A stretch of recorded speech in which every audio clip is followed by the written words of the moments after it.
El Professeur. Abonne-toi, champion. Salut les gars, j'espère que vous allez bien. Pour ma part, je me porte super bien. On va commencer sans plus tarder. L'une des choses qui va réellement changer ta vie, c'est ta capacité à t'en foutre. C'est réel, c'est cru, c'est la réalité tout simplement. Il faut que tu apprennes à t'en foutre. T'en foutre pourquoi? Parce que déjà au niveau de ta vie personnelle, tu ne dois pas faire les choses non pas pour le bon vouloir des autres parce qu'ils ont envie que tu fasses cette chose-là, mais d'abord pour toi-même. Apprends à faire des choses pour toi d'abord. Ne fais pas des choses pour tes parents. Ne fais pas des choses pour tes amis. Ne fais pas des choses en fonction de la société. Fais d'abord les choses pour toi. La séduction marche de la manière suivante. Ce gars-là, il a une vie exceptionnelle parce qu'il vit selon ses propres règles. Attention, c'est un homme d'exception, donc j'ai envie d'être avec lui. La vie que tu veux mener, c'est la vie que tu dois mener. Tu ne dois pas vivre pour les autres. Aujourd'hui, on a de nombreuses personnes qui ont une vie de merde parce qu'ils ont une vie qui leur fait chier. Ils ont une vie où ils ne sont pas réellement épanouis, ne sont pas réellement heureux. Combien de personnes font des études alors qu'ils ne veulent même pas avoir un métier dans ce secteur-là?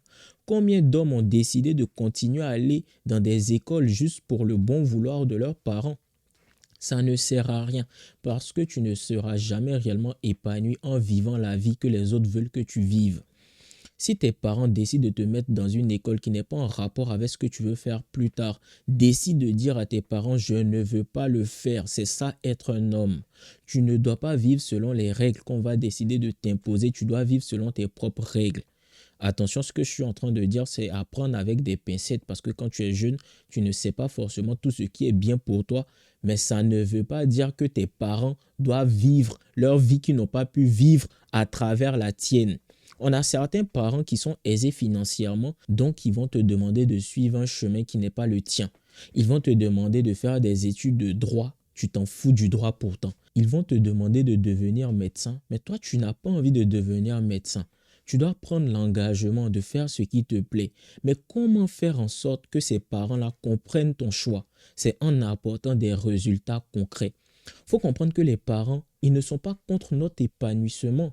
Les parents ne sont pas contre nous. Ils veulent notre bien. Ils veulent que tu fasses quelque chose qui est beaucoup plus sûr. Je mets ça en griffe. Parce que travailler pour quelqu'un, il n'y a rien de sûr là-dedans. Mais comme c'est ce qu'on leur a appris naturellement, ils vont vouloir que tu aies un haut poste. Donc, ils vont te faire faire des études qui vont avec ce poste qu'ils veulent que tu aies. Le problème, c'est qu'ils essaient de vivre à travers toi. Ils veulent que tu fasses les études qu'ils auraient aimé pouvoir faire. Et ça, c'est contraignant. Parce que normalement, quand tu te développes en tant que personne, c'est pour permettre à tes enfants de pouvoir avoir cette liberté-là de choisir ce qu'ils ont envie de faire. Pourtant, c'est tout le contraire qui se passe. Pour pouvoir t'affirmer, tu dois apporter des résultats.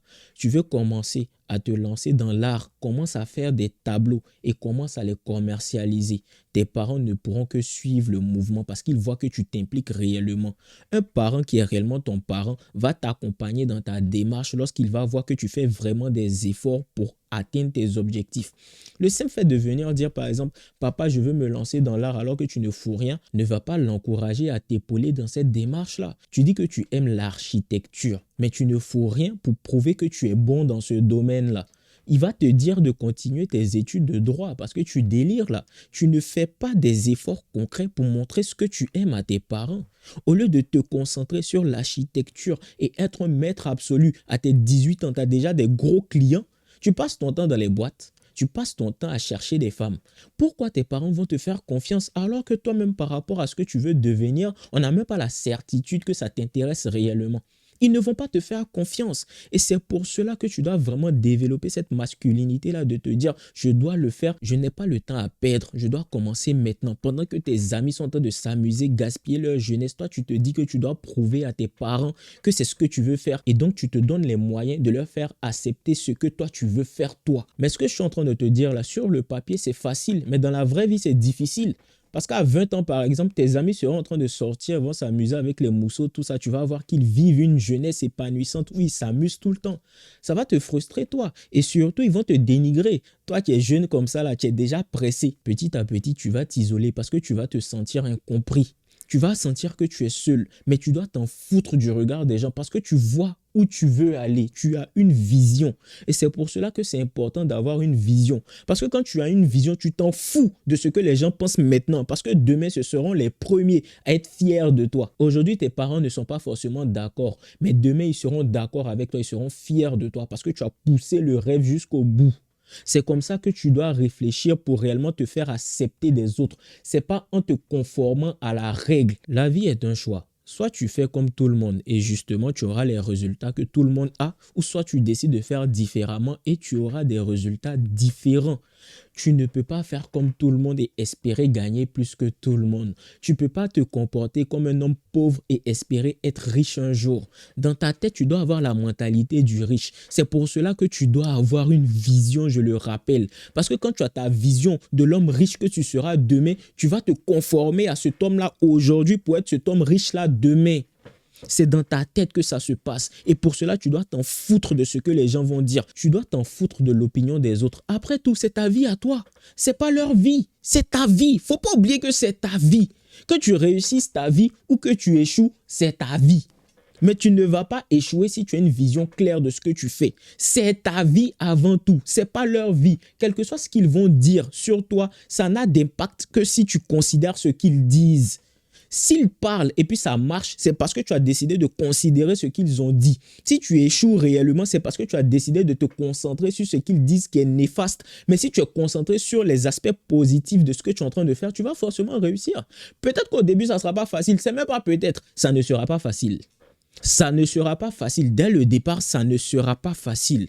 Mais si tu te concentres sur ce qu'ils disent, on avait dit qu'il allait échouer, voilà, il n'arrive même pas à sortir la tête de l'eau. Et toi aussi, tu te dis, on dirait qu'ils ont raison, hein, je vais arrêter. C'est à ce moment-là que tu perds réellement. C'est à ce moment-là que tu échoues. Mais quand ils sont en train de dire, voilà, on avait raison, on avait dit que ça ne servait à rien et puis voilà, il a continué dans sa bêtise, voici les répercussions. Tu dois te dire, ah bon, donc je vais me donner 10 fois plus encore pour leur montrer que je pouvais le faire et je l'ai fait finalement. Tu dois leur donner tort. Ça doit être une motivation pour toi. Le deuxième aspect, c'est évidemment au niveau des femmes.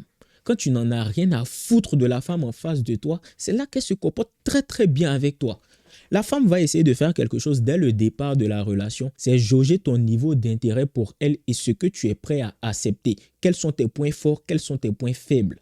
Si tu lui montres que tu as un trop fort intérêt pour elle et pour ça tu es prêt à vraiment tolérer tout et n'importe quoi, c'est à ce moment-là qu'elle va se foutre de toi.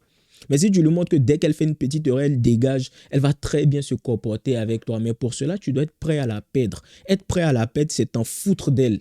Tu l'aimes, mais tu ne dois pas tout tolérer. Elle ne va pas se permettre de faire tout et n'importe quoi juste parce qu'il y a de l'amour entre vous, juste parce que tu l'aimes extraordinairement.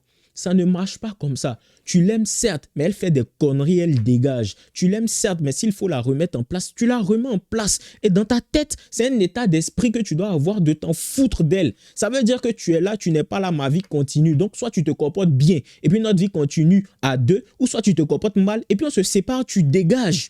C'est un état d'esprit. C'est très important de le comprendre. Si tu montres à cette femme par ton comportement de lâche que tu ne peux plus te passer d'elle, comme si tu es né avec elle, elle va te montrer qu'elle peut se passer de toi. Elle va te montrer qu'elle n'en a rien à foutre de toi. Elle va te montrer qu'elle n'a pas besoin d'un homme aussi faible dans sa vie.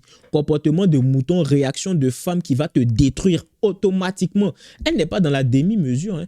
La femme, elle ne sait pas doser. Quand elle veut te faire souffrir, elle te fait souffrir copieusement parce que tu le mérites. Tu as un comportement de mouton, tu seras égorgé comme un mouton le jour de la tabaski. Elle n'a aucune pitié pour la brebis égarée. C'est pour cela que tu dois être très masculin.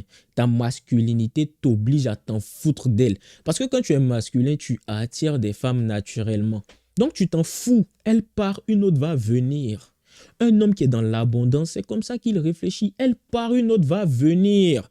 Elle est bien certes, mais elle me montre qu'elle ne peut pas bien se comporter avec moi. Elle dégage. Tu es belle physiquement. Il regarde tes fesses, il est si fin. Il regarde le devant, il est si fin. Il regarde le visage, il est si fin. Mais ton comportement ne va pas avec ce que je veux dans ma vie. Ok, pas de souci, tu dégages. Une autre va venir pour mieux se comporter. Il y a tellement de belles femmes que tu ne peux pas rester avec une femme juste à cause de sa beauté. Je suis désolé. Toi-même, il faut te donner un peu plus de respect que ça. Respecte-toi un minimum.